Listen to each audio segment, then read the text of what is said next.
Alléluia, alléluia. Oui. Je vois certains d'entre vous, vous êtes venus au premier culte, au deuxième culte, et si on avait un troisième culte, vous serez encore là. Alléluia. Ben oui, ça démontre la faim, la soif spirituelle, et ça, c'est un élément qui est tellement essentiel. Amen. Merci, Pasteur Mathieu et Vanessa, pour votre invitation. Je suis ravie d'être ici. On a passé un bon week-end. Si vous étiez là pendant ce week-end, faites-nous entendre. Alléluia. Et je pense que j'étais vraiment bénie. Je l'ai dit au premier culte, je le redis.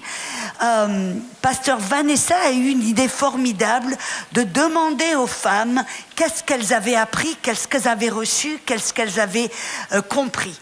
Et ça m'a vraiment bénie de voir, parce que souvent on enseigne, on prêche et on ne sait pas vraiment qu'est-ce qui se passe de l'autre côté, ou ce que les gens ont retiré, ont reçu et ont emporté avec eux. Et ça m'a vraiment bénie de voir que les femmes, vous avez vraiment saisi. On a parlé de l'autorité. Amen, que nous avons autorité.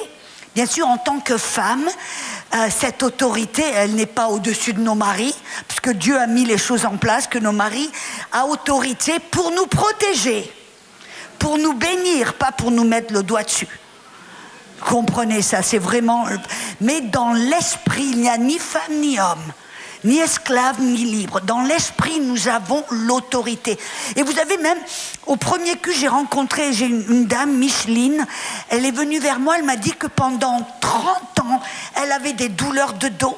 Et elle a prié, et elle a prié, et elle a prié, et elle a prié pendant 30 ans. Et elle avait toujours cette douleur. Et hier, elle a entendu le message et elle s'est dit, c'est fini maintenant, j'arrête de prier. Je vais exercer mon autorité. Elle a dit, Do, tu as des oreilles et tu as des yeux, tu m'entends. Alors tu vas m'obéir au nom de Jésus, la douleur, tu pars. Et elle m'a dit, depuis ce moment-là, plus de douleur. Après 30 ans, ça fait du bien, n'est-ce pas? Alléluia. Et donc nous toutes, amen, nous avons cette autorité dans l'esprit. Moi, ce qui me bénit, c'est de savoir combien le Père nous aime et combien il nous fait confiance.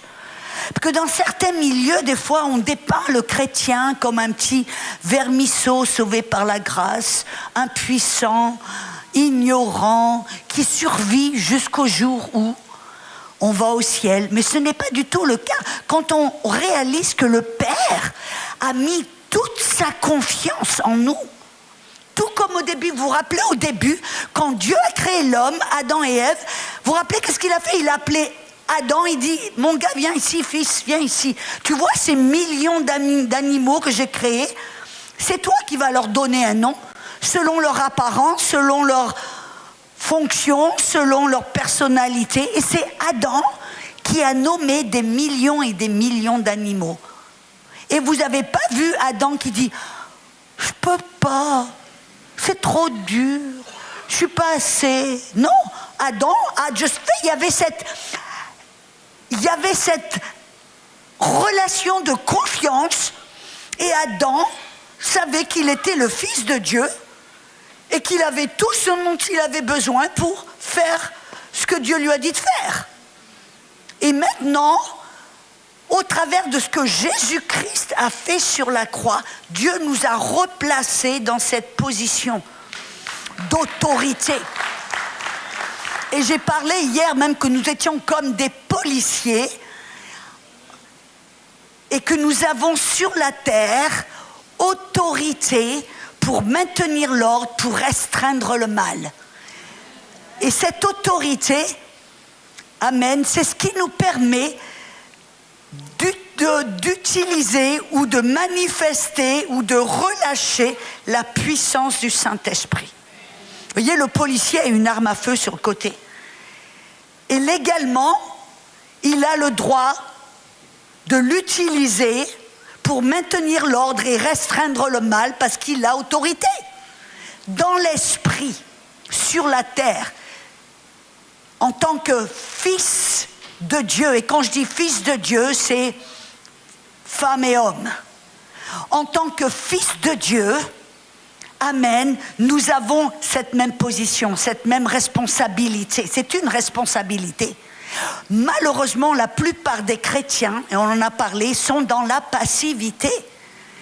Et malheureusement, et je ne sais pas pourquoi, si c'était une question de contrôle, une question d'ignorance, bref, je ne sais pas.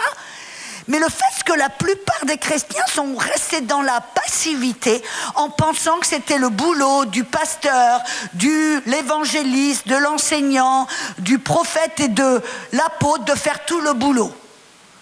Et les chrétiens restent. Quand en réalité, nous tous et nous toutes, nous avons autant d'autorité que Jésus-Christ sur la terre. On est puissant. Certains d'entre vous me regardez là. Si seulement on pouvait avoir une révélation de qui nous sommes, de notre identité, de la puissance du Saint-Esprit qui a été investie en nous, nous agirions sûrement un petit peu différemment. Certains d'entre vous, vous me regardez d'une manière trop innocente. J'ai utilisé une illustration ce matin, je pense que je vais l'utiliser aussi. Est-ce que vous pouvez... Bien. Comment ça va? Ça fait longtemps qu'on ne s'est pas vu. Alléluia. J'ai besoin de quelqu'un d'autre. Une des deux. Toi, tu es volontaire, voilà, je te volontaire. Alors tu viens au milieu. Alors savez-vous, messieurs, mesdames, que quand nous sommes nés de nouveau, Dieu nous a créé des êtres en 3 dimensions. Esprit, âme et corps. C'est ce que la Bible nous dit dans 1 Thessaloniciens 5, 23, que Dieu veut nous réserver irrépréhensibles jusqu'au jour de l'avènement tout entier. Esprit, âme et corps. Ça nous révèle que quand vous êtes nés de nouveau, quelle est la partie de vous qui est née de nouveau, qui est recréée, qui devient une nouvelle créature en Jésus-Christ? Est-ce que c'est votre corps? Vous êtes réveillé un matin et tadada, un nouveau corps? Non. Est-ce que c'est votre âme tout d'un coup? Vous vous êtes réveillé, vous n'étiez pas un génie, et vous réveillez tout d'un coup, vous faites des trucs mathématiques, physiques et tout ça avec un cerveau d'Einstein? Non, votre cerveau, votre âme, qui est votre volonté, vos émotions, votre conscience, qui est votre intellect, le jour de votre nouvelle naissance n'a pas changé. Ni votre corps, ni votre âme, mais c'est votre esprit qui a été régénéré, recréé en l'image de Dieu, comme au début. Rappelez-vous, Dieu a dit, faisons l'homme à notre image, à notre ressemblance, et qu'il domine sur toute la terre. C'était le plan de Dieu au début, c'est le plan de Dieu pour nous aujourd'hui.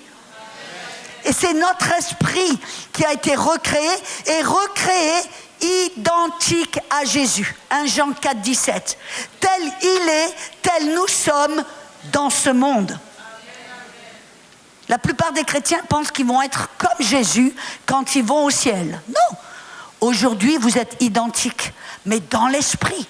Et quand vous êtes remplis du Saint-Esprit, le baptême dans le Saint-Esprit, qui est la deuxième expérience, vous vous rappelez le jour de Pentecôte, ils étaient tous remplis du Saint-Esprit. Quelle est la partie de votre être qui est remplie du Saint-Esprit? Votre corps, votre âme ou votre esprit? Votre esprit. C'est dans votre esprit que demeure la puissance, non seulement votre esprit qui est recréé à l'image de Christ, mais la puissance du Saint-Esprit vient demeurer en vous, dans votre esprit. Et alors, nous avons reçu une mission, nous avons maintenant une responsabilité. Jésus a dit, gratuitement vous avez reçu, gratuitement vous donnez.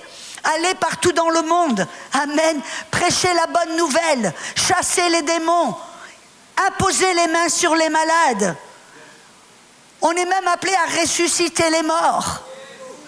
On est appelé à faire, Jésus a dit, les mêmes œuvres que lui et même des bien plus grandes.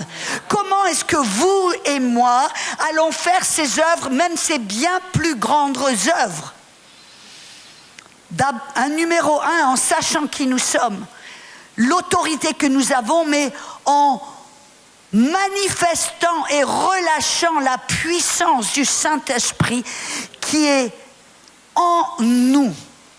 La plupart, souvent, des gens comprennent qu'on est appelé à imposer les mains sur les malades.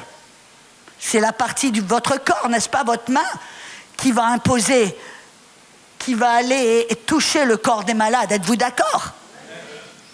Et c'est au travers de cette main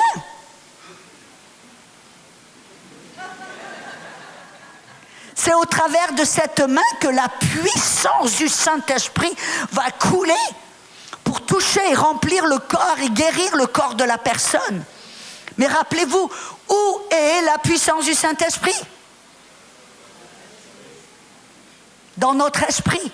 Et afin que la puissance du Saint-Esprit aille dans le corps de la personne pour transférer dans le corps du malade, ou même pour vivifier ton propre corps, selon Romains 8, 11, qui dit, si la même puissance du Saint-Esprit qui a ressuscité Jésus-Christ des morts demeure en toi, elle va vivifier ton corps mortel. La fin, c'est si on est malade, on n'a même pas besoin que quelqu'un pose les mains. Vraiment, on pourrait activer cette puissance en nous. Mais qu'est-ce qui se passe? Tu imposes les mains sur les malades, la puissance du Saint-Esprit, la puissance de résurrection, et vous n'avez pas une puissance inférieure. C'est la même puissance qui a ressuscité Jésus-Christ des morts. Ce n'est pas une puissance inférieure de second degré. Alléluia. Mais quand on y pense, la Bible dit que Jésus chassait les démons avec le doigt de Dieu. Il n'a même pas utilisé la main ou le bras. Il a fait pour chasser les démons. Et pourtant, en nous, dans notre esprit, on a l'Esprit de Dieu dans son entier, cette même puissance qui a été manifestée pour ressusciter Jésus des morts. Et combien de chrétiens aujourd'hui pleurnichent en disant « Père, donne-moi plus d'onction, donne-moi plus de puissance, donne-moi plus ». Et le Père se gratte la tête en disant « Mais attends, ils ont reçu la même puissance de résurrection ». Certains d'entre vous me regardez là. Et vous savez, la plupart du temps, cette puissance ne se manifeste pas. Pourquoi? Parce que voilà, on est de bonne volonté, on dit oui, je vais imposer les mains sur les malades. Et la puissance est là. Mais qu'est-ce qui se passe? Si on ne connaît pas la vérité, si on a des mauvaises façons de penser, si on a été enseigné de mauvaises doctrines, si on a une mauvaise connaissance de notre identité et ce que nous avons reçu, cette puissance est là et puis... elle n'arrive pas à passer au travers de votre mentalité. Parce que votre mentalité, votre intellect, votre volonté, vos émotions, c'est comme un robinet qui est fermé.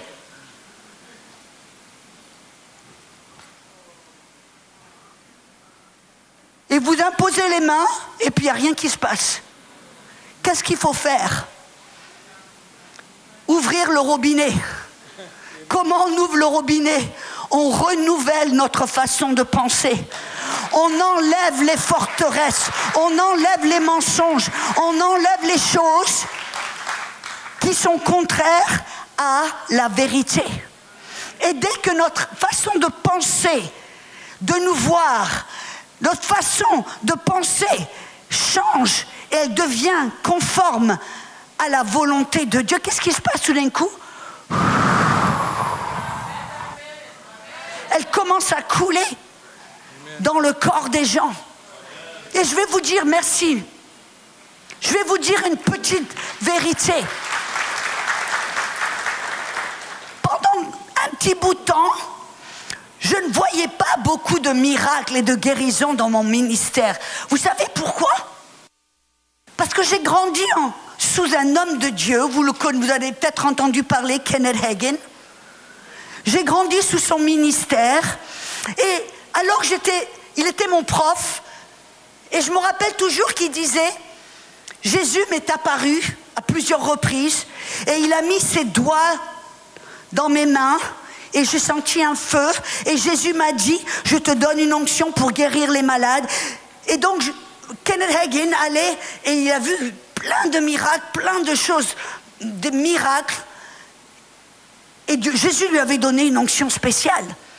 Et moi, j'étais là, j'entendais, mais qu'est-ce que quelque part dans mon sous-conscient, ou je ne sais pas comment on dit en français, qu'est-ce que j'ai entendu? Afin de guérir les malades, il me faut une onction spéciale. Et vous voyez, par obéissance, j'imposais les mains sur les malades. Mais quelque part, là, je me disais, ah ben moi non, je n'ai pas reçu une onction spéciale. Donc, je n'avais pas cette expectative.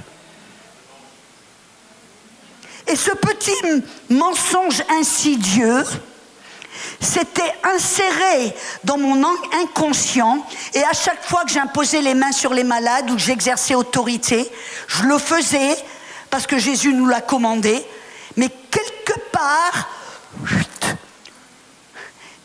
il n'y avait pas cette attente. Jusqu'à ce que je suis devenue, j'étais exposée au ministère d'un homme qui est maintenant devenu un ami à moi, et c'est un homme très simple. Et je me rappelle j'allais à une de ses conférences, et cet homme parlait très simple. Et puis, il a dit à un moment, moi, je n'ai pas une onction spéciale, j'ai simplement le Saint-Esprit en moi. Et à la fin de sa conférence, j'ai vu les aveugles voir, les sourds entendre, les paralysés marcher, j'ai vu des miracles.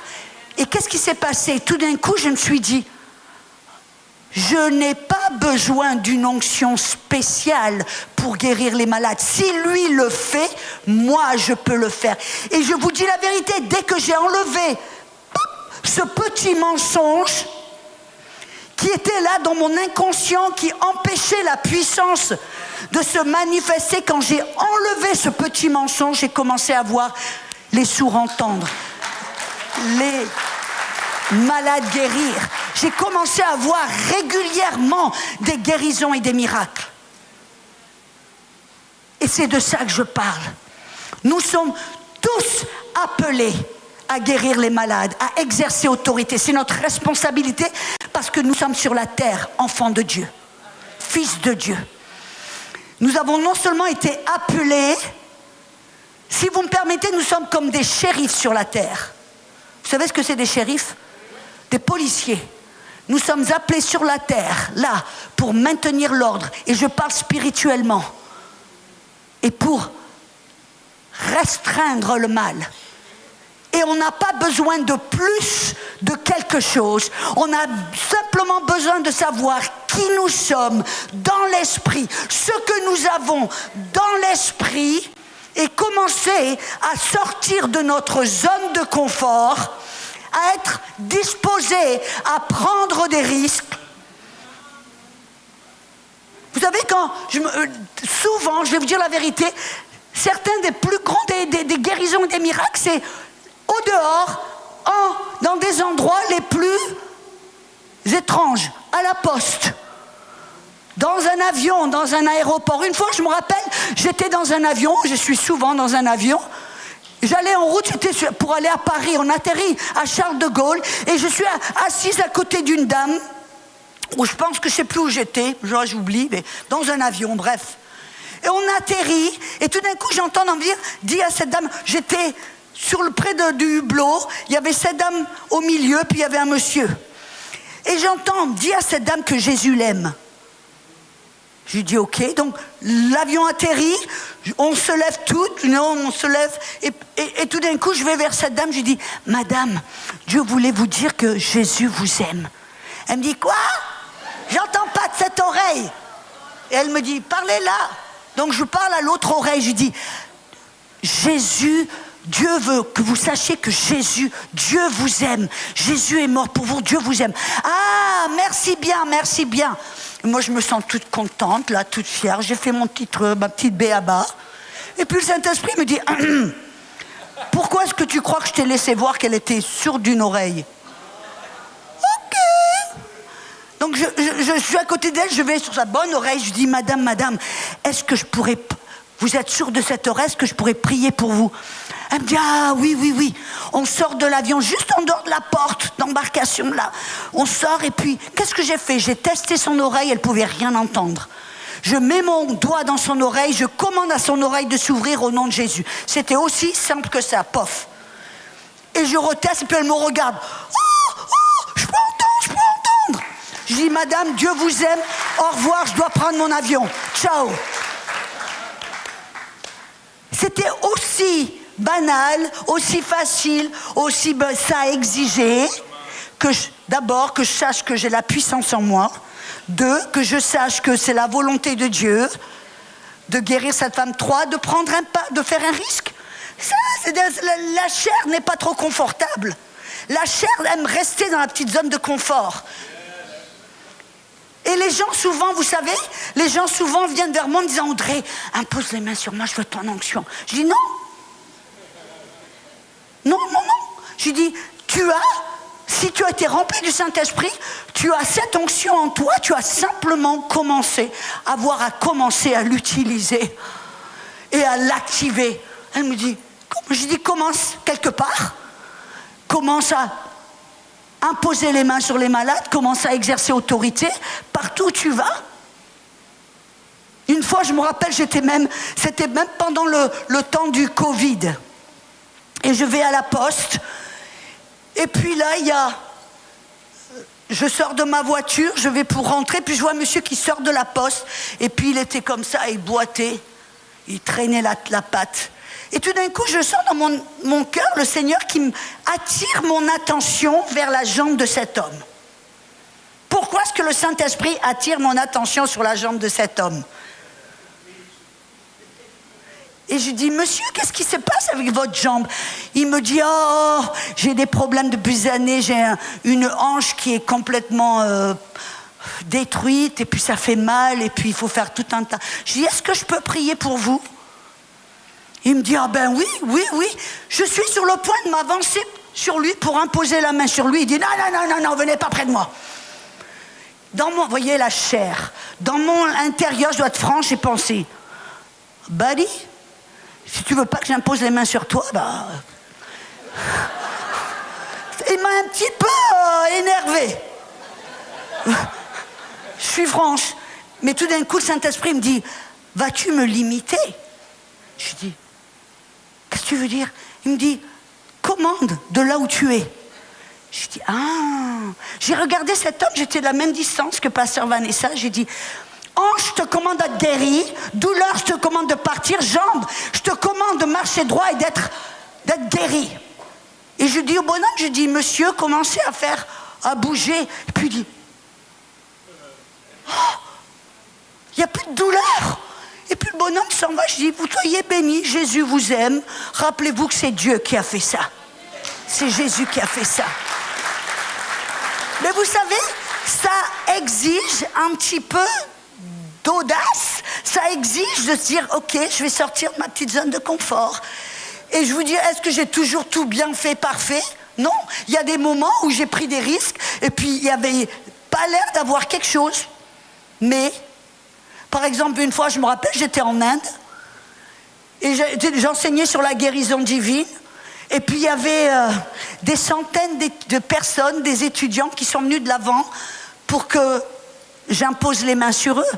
Et bien sûr, je n'avais pas vraiment le temps de passer du temps individuellement. Alors, qu'est-ce que j'ai fait? J'ai imposé les mains au nom de Jésus, sois guéri. Et puis tout d'un coup, je passe devant un jeune homme qui a des lunettes qui sont si épaisses, on dirait des bouteilles de coca. Ses yeux étaient tout... Et je passe par lui, je mets ma main, je dis au nom de Jésus, sois guéri. Et alors je passe, j'entends le Saint-Esprit qui dit, retourne et crache-lui dans la figure. Oh, je crache pas dans la figure des gens, j'aime pas ça. Je me suis... C'est pas sympa aux États-Unis ou au Canada, encore moins en Inde. Qu'est-ce que j'ai fait? Mais, écoutez-moi bien, quand le Saint-Esprit vous parle immédiatement, il y a le diable qui va venir. Tu prends pour qui? Tu te prends pour Jésus parce qu'il a craché dans les yeux des aveugles, tu te prends pour qui? Et d'abord, je me suis sentie un peu intimidée en me disant, ben oui, je suis que... Et d'un coup, l'esprit en moi s'est relevé en disant, mais quoi? Ben oui, c'est tout, tu dois, t'es comme Jésus. Alors commence à agir comme Jésus. J'ai dit, je suis retournée, j'ai pris les lunettes de ce jeune homme, je lui ai redonné, je lui ai craché sur les yeux. Qu'est-ce qui s'est passé? Rien. Rien. Je me suis dit, je lui ai redonné les lunettes, j'ai continué. Mais vous savez quoi? Quelques heures plus tard, il est revenu avec un grand sourire sur le visage et sans lunettes. Très souvent, quand le Saint-Esprit, quand vous priez pour les gens, vous exercez l'autorité, vous imposez les mains sur les malades et qu'il ne se passe rien, ça ne veut pas dire qu'il ne s'est rien passé. Souvent, ça veut dire que l'onction est en train de faire une œuvre. Là, la chose, là bien, c'est que vous avez obéi. Et que vous sachiez ce qui s'est passé ou pas, au moins, vous avez osé. Osez le faire, osez obéir, osez être Jésus pour cette personne.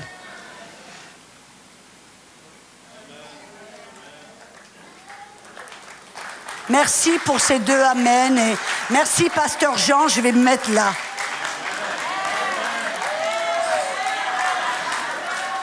Mais j'essaie de vous aider. Une fois, j'ai fait une conférence avec un homme, vous l'avez peut-être entendu, Todd White. J'étais à Paris et je l'ai entendu dire quelque chose qui m'a impressionné. Il a dit qu'il a prié pour des centaines de malades avant de voir sa première guérison. Pour certains d'entre vous, vous êtes là. Mais la chose, c'est qu'il a refusé d'abandonner.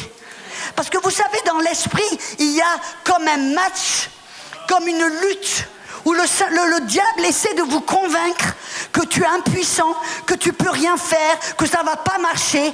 Et s'il arrive et que tu imposes les mains sur une personne, 2 personnes, 10 personnes, et rien qui passe, la tentation, c'est de lâcher prise, c'est d'abandonner et de te dire « Non, ça vaut rien, ça ne marche pas. » Quand on sait que l'on sait que la puissance du Saint-Esprit est en nous, on est comme des bulldogs. Dans Luc 18, verset 1, la Bible nous dit, il nous montre une parabole d'une petite veuve qui a fait face à un juge injuste, qui n'aimait pas Dieu, qui ne craignait pas Dieu et qui se fichait des gens. Dès là, on voit, ça ne parlait pas de Dieu, ça parlait de l'ennemi. Et Jésus a dit, écoute ce que le juge injuste est en train de dire. Cette femme connaissait ses droits. Elle s'est approchée du juge en disant, rends-moi justice, donne-moi ce qui est à moi. Et Jésus a dit, écoute ce que le juge vient de dire. De peur qu'elle ne revienne sans cesse et me rompe la tête, je vais lui donner ce qu'elle demande. Et on a l'impression que c'est supplier, demander, non. La parole, revenir sans cesse, c'est la parole eis telos erkomai. Et ça veut dire venir, se tenir jusqu'à la fin. Ça veut dire que vous et moi, quand on commence à guérir les malades, on doit avoir cette mentalité comme la petite veuve de bulldog disant, je sais que la guérison est la volonté de Dieu. Je sais que j'ai l'autorité. Je sais que la puissance de Dieu est en moi. Et je sais que Dieu m'a appelé et commandé de guérir les malades. Peu importe si ça marche pas, combien de temps ça va prendre, je serai comme ça. Bulldog, je vais le faire, et je vais le faire, et je vais le faire jusqu'à ce qu'il y ait une percée. Et qu'est-ce que c'est? Tout d'un coup, le diable dit, je vais le laisser tranquille parce qu'il n'arrête pas d'imposer les mains sur les malades. Et tôt ou tard, le diable va se dire, s'il suspecte cette attitude de bulldog, cette ténacité spirituelle, il va vous laisser tranquille. Il va vous dire, ok, vas-y. Vous comprenez ce que je veux dire? Vous et moi, on doit savoir cela et on doit oser faire un pas de foi, prendre des risques, sortir de la zone de confort. On ne voit jamais des miracles dans la zone de confort. On ne voit jamais des guérisons et des miracles dans le confortable. Et si on a peur du qui-dire, et on a peur de perdre notre réputation, j'ai une bonne nouvelle, votre réputation, elle n'est pas belle déjà. Au vu du monde, vous valez rien. Alors tant qu'à faire qu'on construise une réputation pour le royaume de Dieu.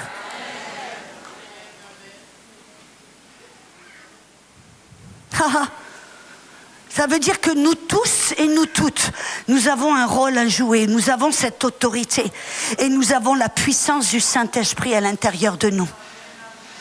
Et je vous ai parlé que cette puissance de résurrection qui est en nous, c'est pour vivifier notre corps et pour guérir le corps des autres. Et ce matin, alléluia, je vais faire comme les... Merci. Qui c'est qui a mis le chauffage ici?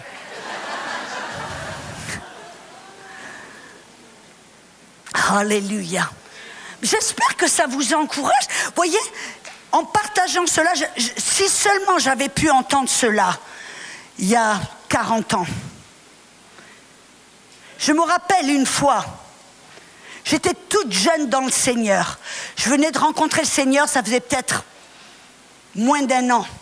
Le Seigneur m'a dit de faire, j'étais en France, il m'a dit de faire mes valises, partir pour les États-Unis. Et j'ai obéi, je l'ai fait. Bref, j'ai atterri dans une école biblique à Tulsa. Et je me rappelle, il y avait une dame qui était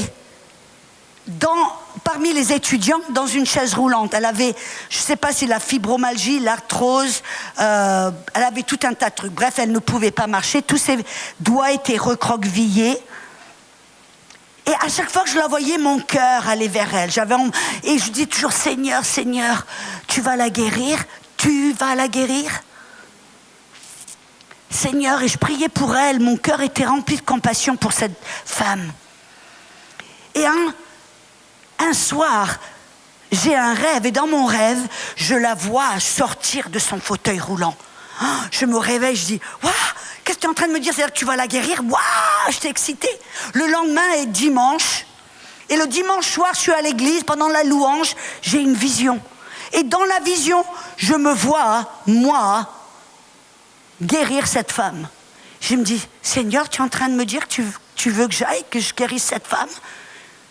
Et bien sûr, j'avais déjà la réponse. Donc le lendemain, lundi, j'arrive à l'école biblique, je la vois là, assise au début de l'auditorium, je vais vers elle, je lui raconte ce qui s'est passé, que j'ai eu un rêve, que j'ai eu une vision, et que Dieu allait la guérir. Donc je la prends, je l'amène au fond de la salle, hors des curieux, et je commence à lui parler, et tout d'un coup, la gloire de Dieu arrive. Un nuage descend sur nous, comme de sorte que tout autour de moi disparaît.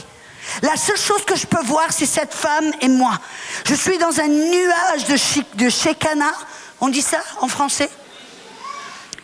Je sais que c'est la gloire, c'est la présence, la gloire de Dieu. Et je parle à cette femme, je dis, vas-y, sors de ton fauteuil roulant. Non, rappelez-vous, je suis toute jeune, je connais rien du tout. J'ai simplement, je dis, vas-y, sors de ce fauteuil roulant. Et j'essaie de lui dire de le faire toute seule.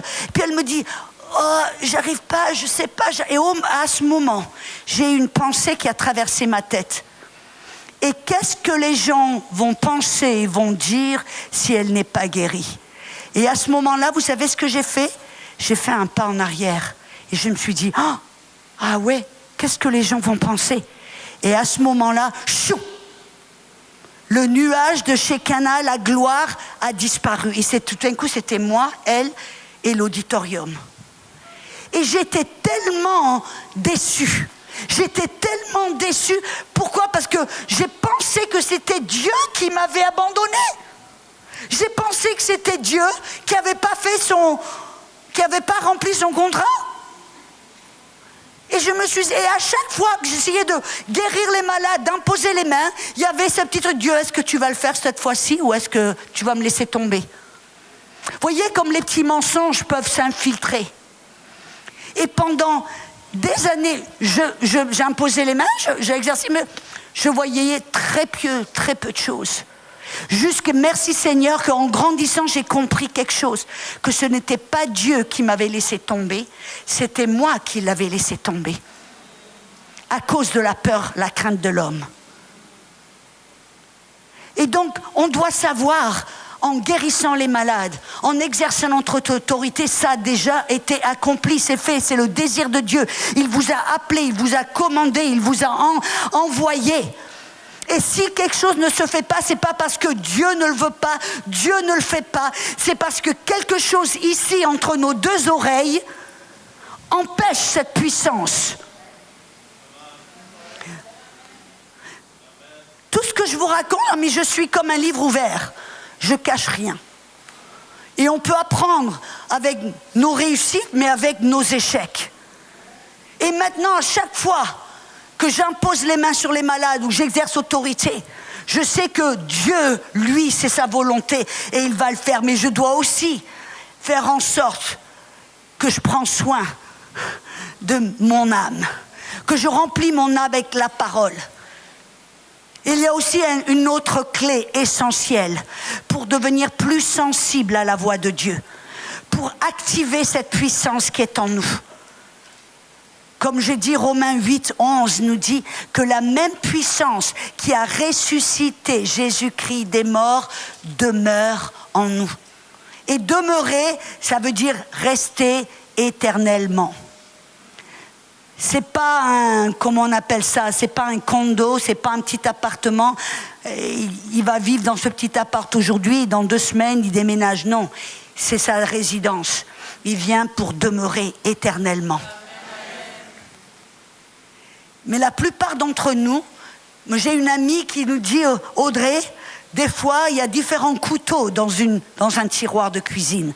Il y a des couteaux pour le beurre, il y a des couteaux pour couper les tomates, il y a des couteaux qui sont tout ronds et tout... Il y a des couteaux aiguisés. Elle me dit, dans l'esprit, il y a une manière pour que toi et pour que moi soyons aiguisés dans l'esprit. Comme on dit en anglais, sharp. Ça veut dire qu'on a une oreille, on peut entendre, on peut reconnaître. On a un discernement, on a une oreille qui peut être sensible quand Dieu parle et savoir ce qu'il dit. Vous savez ce que c'est? Prier en notre langue. Dieu nous a donné un langage de prière. Et les fois, les gens ne comprennent pas, ils disent, mais pourquoi est-ce que Dieu va nous donner un langage de prière qu'on ne peut pas comprendre? Ça n'a aucun sens à l'humain. Mais Dieu, dans toute sa sagesse, savait que s'il pouvait prier au travers de notre bouche, il pourrait prier sa volonté parfaite et enlever les limites que nous tous nous mettons. Vous vous rappelez quand il a appelé Abraham, il lui a dit d'aller sur la montagne, il a dit « Regarde aussi loin que tu peux, et ce que tu vois, je te le donne. » Imaginez si Abraham avait dit « Ok ».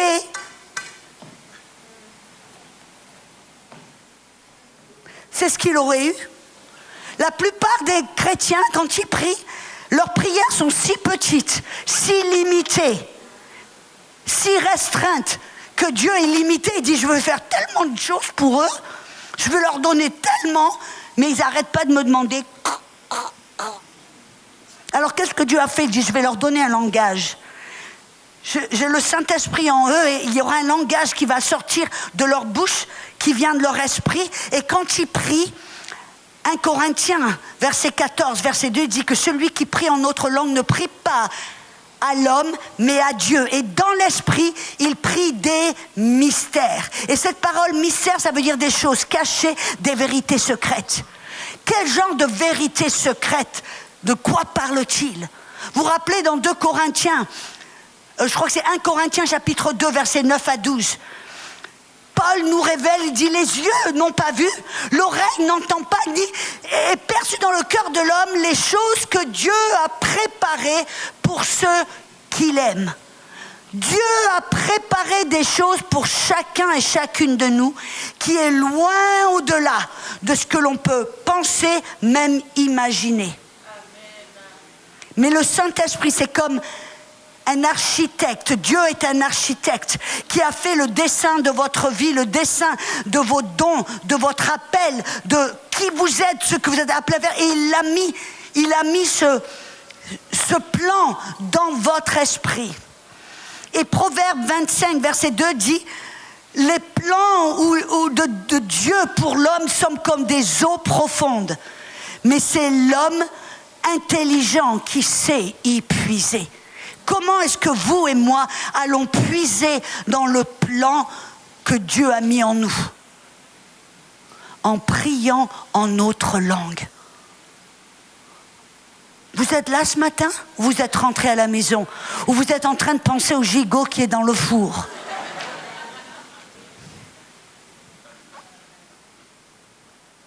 Alléluia. Je me rappelle, j'étais appelée, je devais aller dans la jungle de l'Amérique du Sud.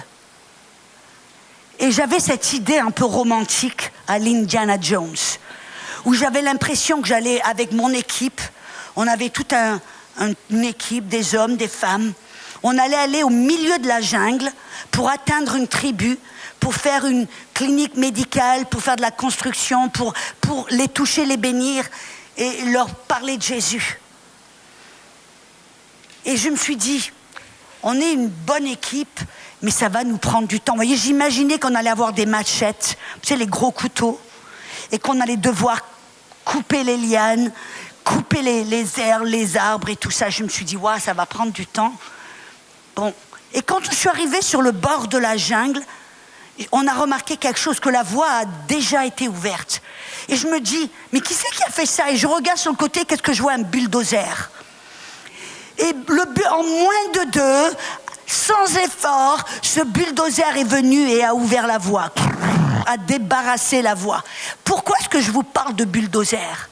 Quand vous et moi, nous prions en notre langue, nous sommes comme une main qui va dans notre esprit pour prier, matérialiser le plan de Dieu qui est dessiné dans notre esprit.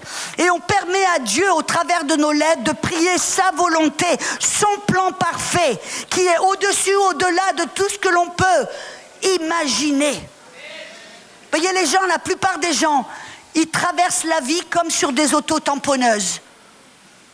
Ils se butent à un problème, ils prient. Ils se butent à un besoin, ils prient. Ils se butent à un obstacle, ils prient. Vous savez, les autotamponneuses.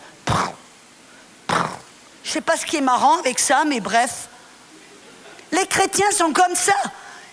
Ils sont dans la vie sur des autotamponneuses. Et ils vont prier seulement quand il y a un besoin ou un problème.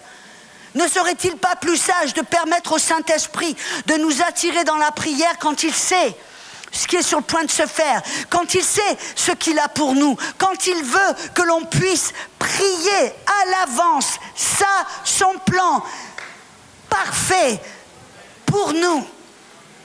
Et la seule chose, c'est comme un bulldozer spirituel. Et on va... Et il ouvre, il élimine, il amène les provisions, il enlève les obstacles. Et quand on prie, le diable ne peut pas comprendre. Ça veut dire qu'il ne peut pas contre-attaquer. Amen. Alléluia. Jusqu'à quelle heure est-ce que j'ai, Pasteur Vanessa, Pasteur Mathieu? 10 minutes? 15 minutes. Pourquoi est-ce que j'ai l'impression que vous êtes prêts à partir?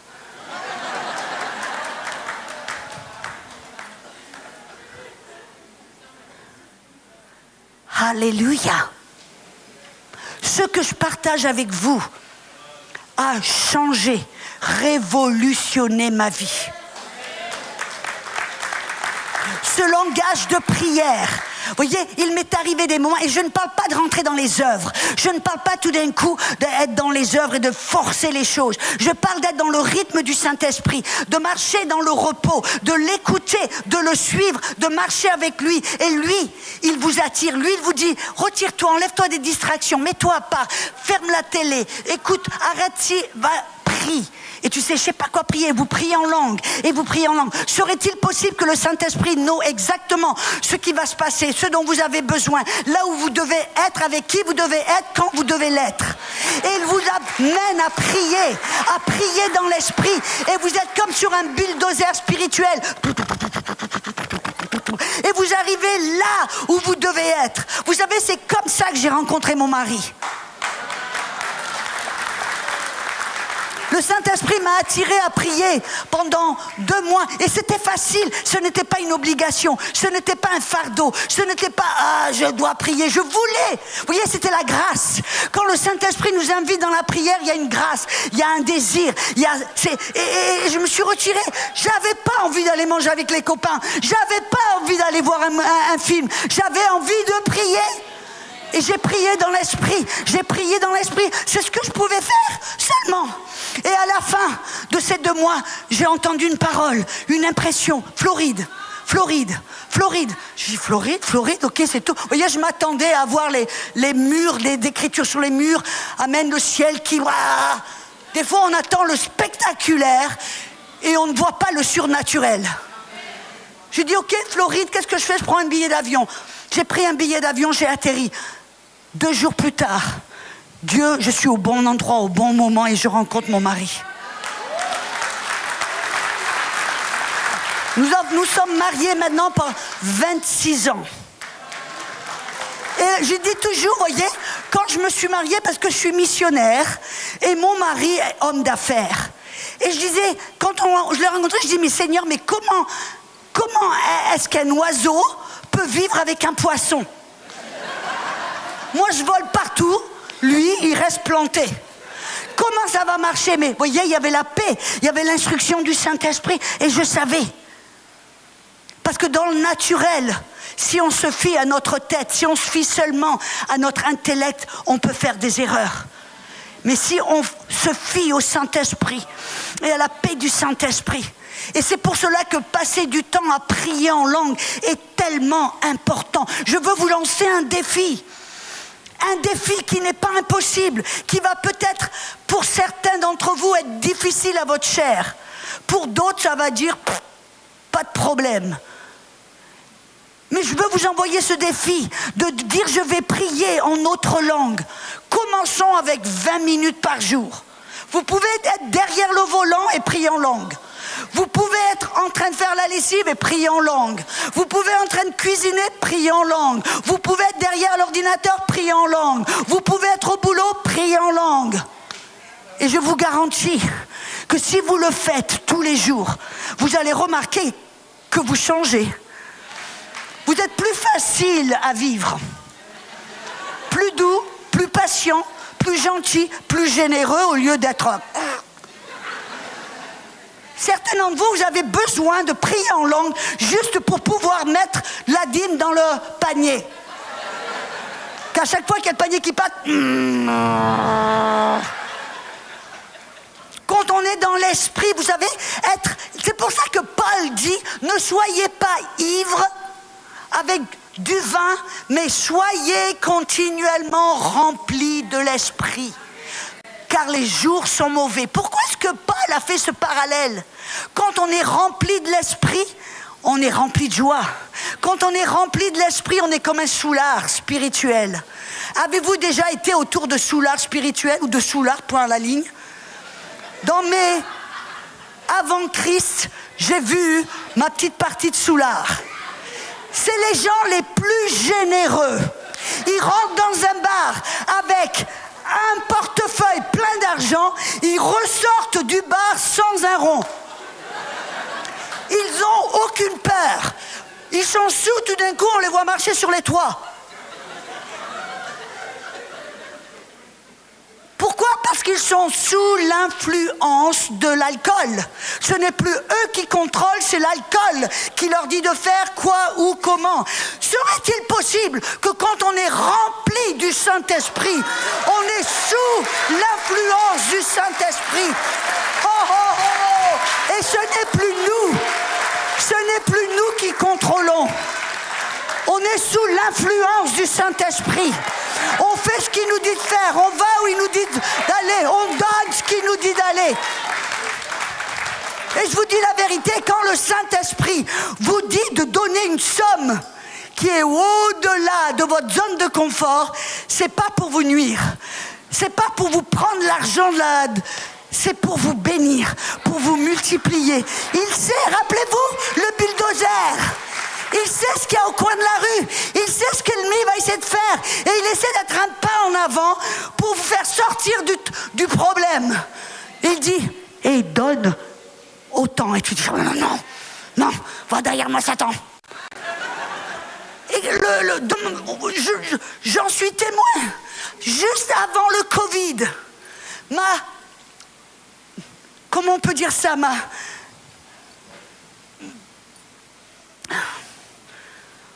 mes partenaires ou ma zone de partenaires était assez petite. Et l'argent qui rentre dans le ministère, vous voyez, je ne prends pas personnellement, je ne prends pas un rond du ministère, je ne prends pas de l'argent du ministère, je ne suis pas payé. Ce que je fais, je le fais pro bono. Pourquoi ? Parce que j'aime le Seigneur.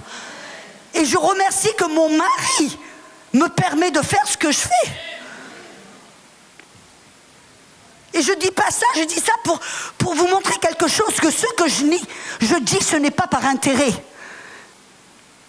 Mais avant le Covid, le Seigneur, j'étais dans l'église en train de louer le Seigneur. Et le Seigneur me dit, je veux que tu donnes ce montant. Oh, loin au-delà de ma zone de confort.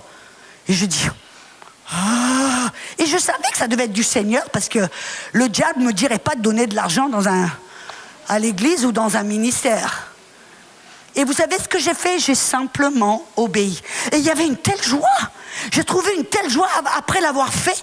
Et vous savez que pendant le Covid, mes partenaires ont triplé.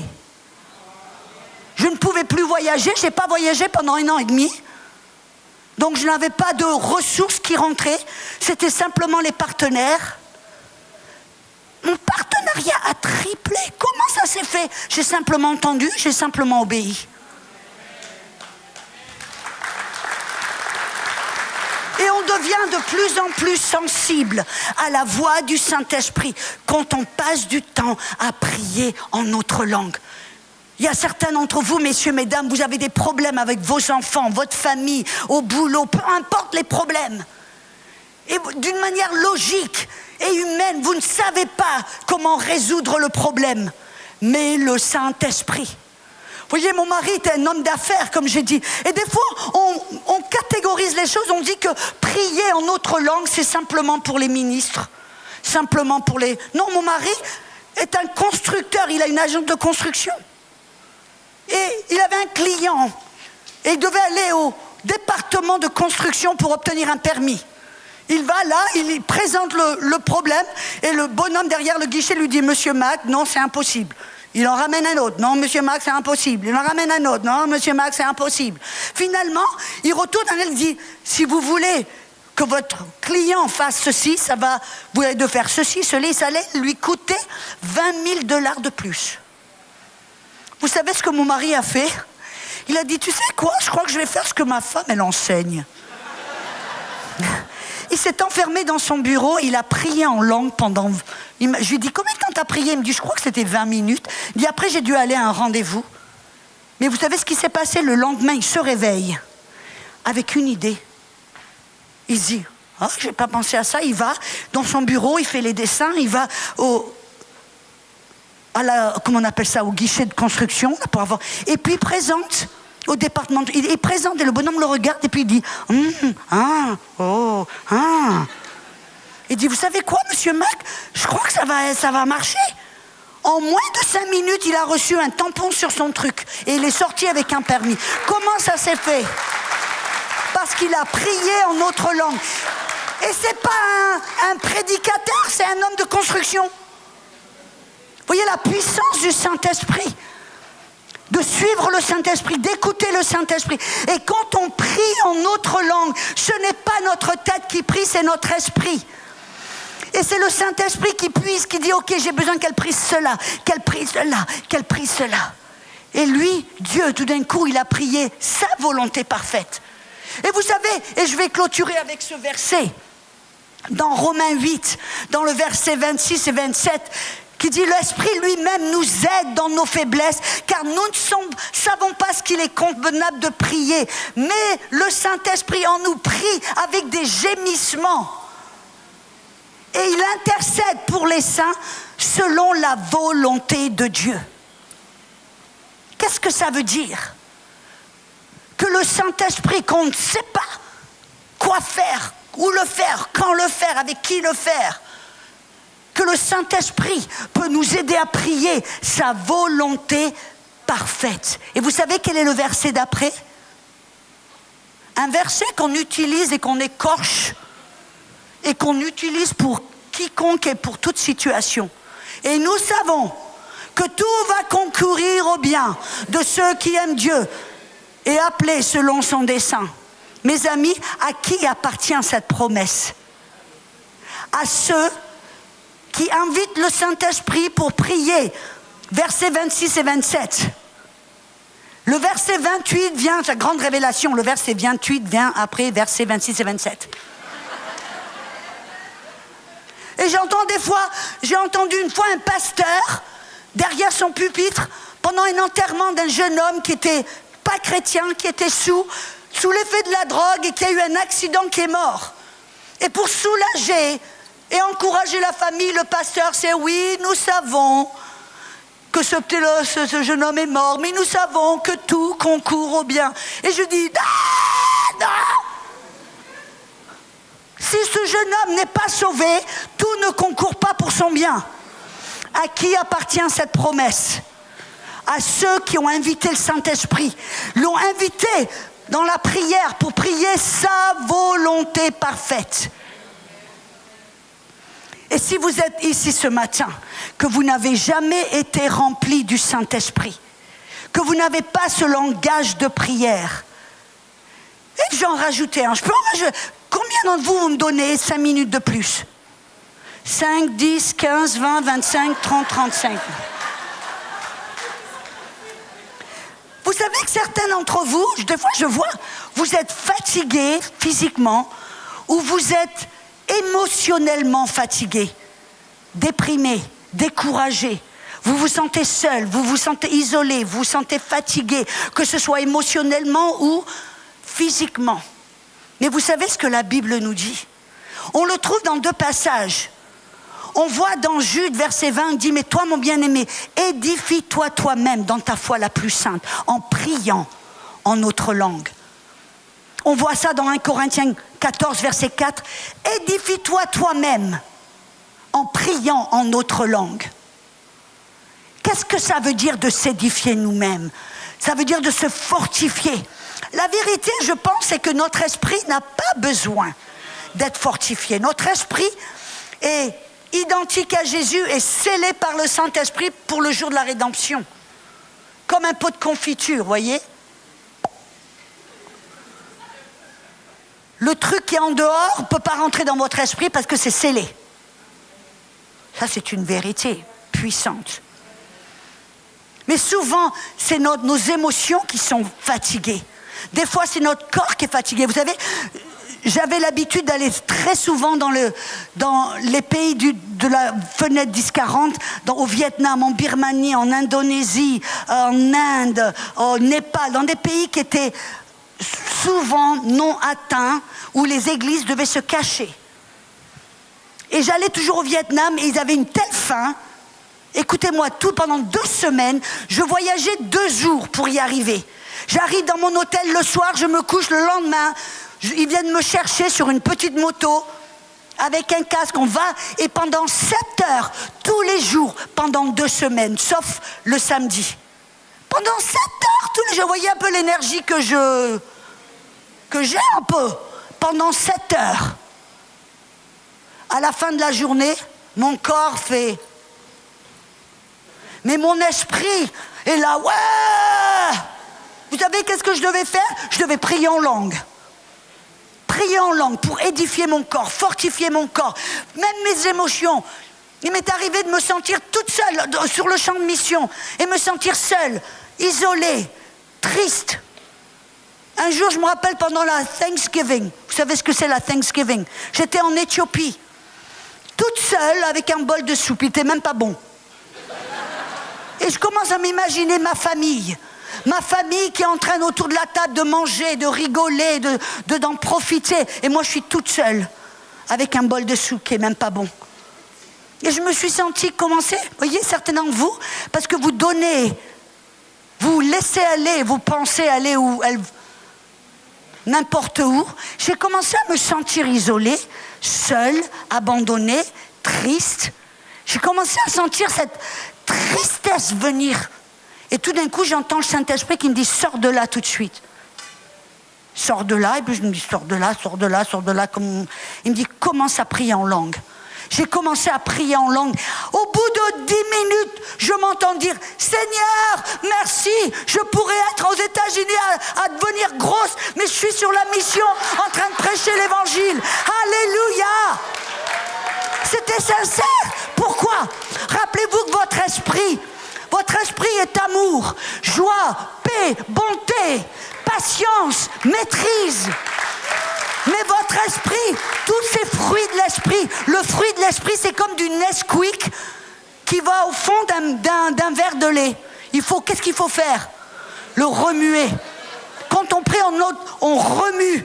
Et il y a la joie, il y a la paix, il y a la bonté, il y a la patience. Certains d'entre vous, vous avez besoin de remuer le Nesquik un peu. Mesdames, certains d'entre vous, votre mari, vous en remercierez. Mais je vous dis la vérité, des fois, on est femme, que ce soit pendant les règles ou la ménopause, on est... Et on a besoin de prier en langue pour que notre mari, ils sont là. Prier en langue va aider votre mariage. Alléluia. Il y a un docteur qui est un chrétien, docteur Carl Peterson. C'est un chrétien, sa femme était une femme de feu, ministre de la parole. Et on lui a demandé qu'est-ce qui se passe dans le cerveau, parce qu'il était docteur du cerveau. Qu'est-ce qui se passe dans le cerveau quand quelqu'un prie en langue? Et donc il a fait une expérimentation. Il a appelé des gens, il leur a mis tout un tas de trucs avec des écrans pour voir ce qui se passe dans le corps de quelqu'un qui prie en langue. Et il a découvert ce que la Bible nous a dit pendant des milliers d'années. Il a vu que quand quelqu'un passe du temps à prier en langue pendant au-delà de 20 minutes, il y a une petite partie du cerveau qui commence à s'enclencher et à relâcher une substance qui s'appelle l'endorphine, qui est 200 fois plus puissante que la morphine et qui booste le système immunitaire, le système endocrinal, le système nerveux, le système bref, tous les systèmes. C'est ce que la Bible nous dit, Romains 8, 11. Le même esprit qui a ressuscité Jésus-Christ des morts va vivifier votre corps mortel.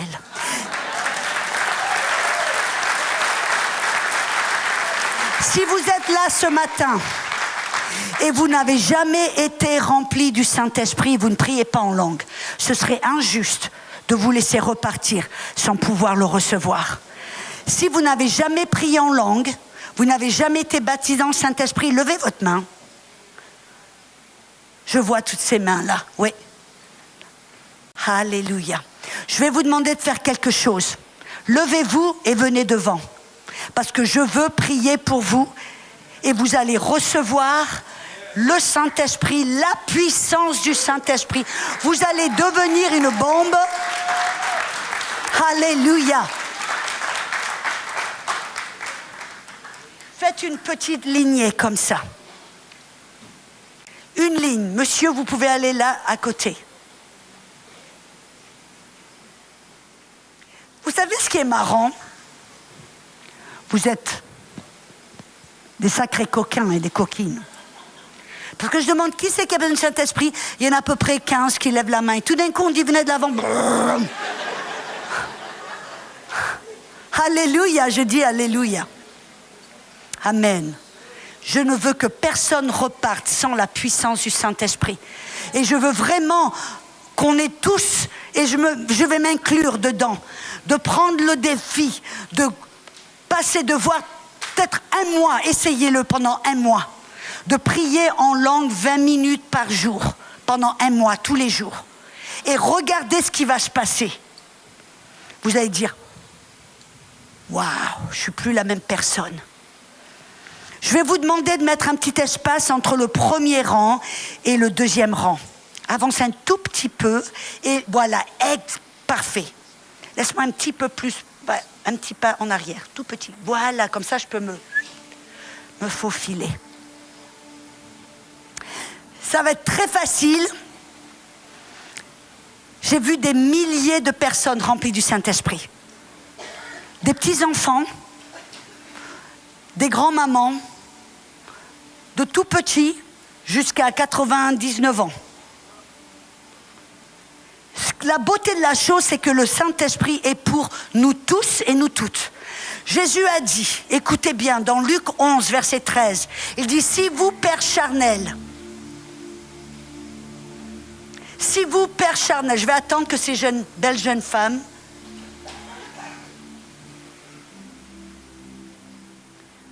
si vous, pères charnels, savez donner de bonnes choses à vos enfants, c'est Jésus qui parle.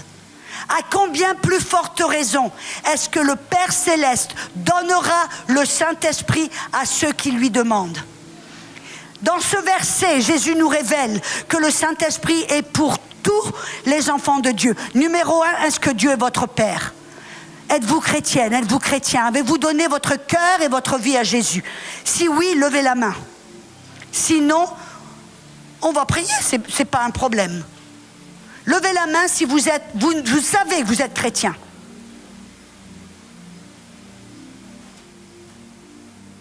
Alléluia. Vous savez que vous êtes un enfant de Dieu. Numéro 2, vous avez un désir pour plus. Vous avez un désir pour le Saint-Esprit. Vous lisez votre Bible, vous n'arrivez pas à la comprendre. Pourquoi? Vous n'avez pas le révélateur en vous. L'esprit de sagesse et de révélation. Vous vous sentez impuissant, vous n'allez pas plus haut que le plafond. Pourquoi? Vous n'avez pas le Saint-Esprit. Combien d'entre vous, vous désirez le Saint-Esprit? Levez la main. Vous dites, oui, je veux le Saint-Esprit dans ma vie. Amen. Et troisièmement, on va simplement demander au Père. Je vais prier une petite prière, petit à petit. Vous allez la répéter après moi. Je vais vous aider. C'est tellement facile. Mais vous devez la prier après moi, petit à petit, de votre cœur. Ce n'est pas une formule. Amen. C'est vraiment une prière qui vient du cœur. Vous parlez au Père en lui disant, Père, je veux être rempli du Saint-Esprit et puissance. Donc on va prier cette prière ensemble. Et après la prière, Jésus a dit, quiconque demande reçoit, quiconque frappe c'est ouvert, quiconque recherche trouve. Dieu ne fait pas du cache-cache avec le Saint-Esprit. Au moment où on lui demande le Saint-Esprit, vous recevez le Saint-Esprit. Vous devez le croire. Et qu'est-ce que vous allez faire? Vous allez, comme un enfant, tout simple, croire que vous l'avez reçu et vous allez commencer à ouvrir la bouche et à parler en langue. Jésus a dit dans Luc, je crois que c'est 17, verset 18, il dit que dans le royaume de Dieu, on doit apprendre à recevoir comme des enfants. Ça veut dire qu'on doit être tout simple. Tout simple. Et vous avez un enfant, écoutez-moi bien, quand un enfant entend papa et maman qui parlent, et l'enfant veut parler, qu'est-ce qu'il fait? Qu'est-ce qu'il fait? Il va à l'université? Qu'est-ce qu'il fait? Il ouvre la bouche.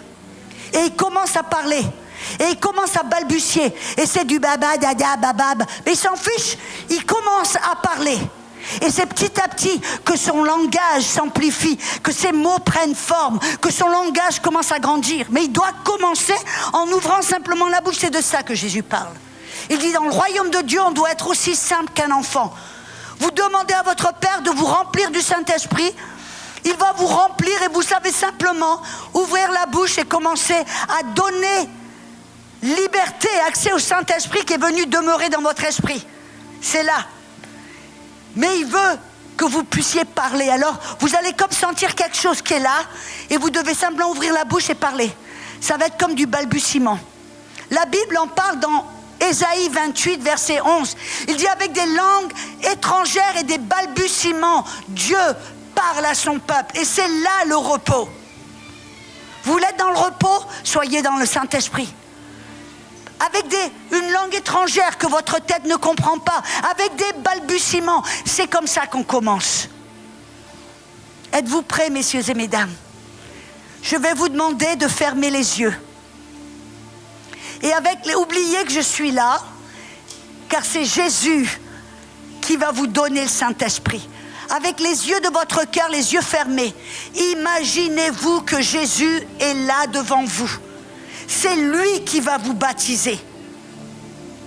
Certains d'entre vous, vous avez ouvert vos mains, prêts à recevoir. Je dis Amen.